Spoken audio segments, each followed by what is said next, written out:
പനിയായിരുന്നു റസൂലിന്, വിട്ടുമാറാത്ത പനി. ആയിഷ ബീവിയുടെ മടിയിൽ തലവെച്ച് കിടക്കാൻ. പനിയൊന്ന് വിട്ടുപോകാൻ മഹദി തന്നാലാവുന്നത് ചെയ്യുന്നുണ്ട്, പക്ഷേ പനി ഒട്ടും കുറയുന്നില്ല.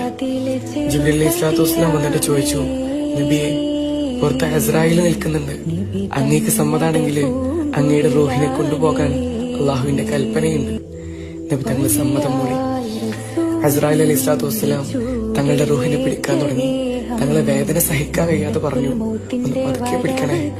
മറുപടി ഇതായിരുന്നു, നബിയെ, വെണ്ണയിൽ നിന്നും നൂല് വലിക്കുന്നത് പോലെയാണ് അങ്ങയുടെ റൂഹിനെ പിടിക്കുന്നത്.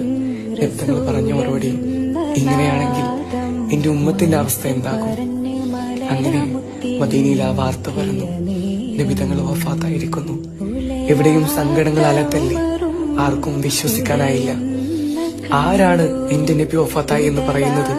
അവരുടെ തല ഞാൻ വെട്ടുമെന്ന് ഊരി പിടിച്ച വാളുമായി ഉമർത്തങ്ങള് ലക്ഷ്യമില്ലാതെ പറഞ്ഞു നടന്നു. നബിയില്ലാത്ത മദീന എനിക്ക് കാണണ്ട, എന്റെ കണ്ണിന്റെ കാഴ്ച നീ എടുത്തു കളയണേ എന്ന് ഒരു സ്വഹാബി. ജീവനായിരുന്നു നബി. പക്ഷേ നബി തങ്ങൾ വഫാത്തായിട്ടില്ല. നമ്മളിലൂടെ ജീവിക്കുന്നുണ്ട്, ഒരുപാട് നന്മകളായി, സ്നേഹങ്ങളായി, പ്രണയമായി. ചാരത്തേക്കൊന്ന് വിളിക്കണേ റസൂലേ.